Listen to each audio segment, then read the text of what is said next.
ఇదిగో నా జీవితం దేవానికంకితం, బ్రతుకైనా చావైనా నీ కోసమే.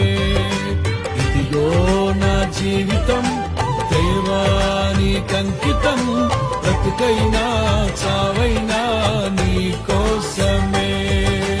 నాకున్నది నీ ఒక్కడివే, నే బ్రతికేందుకు నీ ప్రేమ చాలయ్యా. ఆరాధింతును నా పూర్ణ హృదయముతో, నిన్ను ఘనపరతును నా జీవితాంతము. యేసయ్యా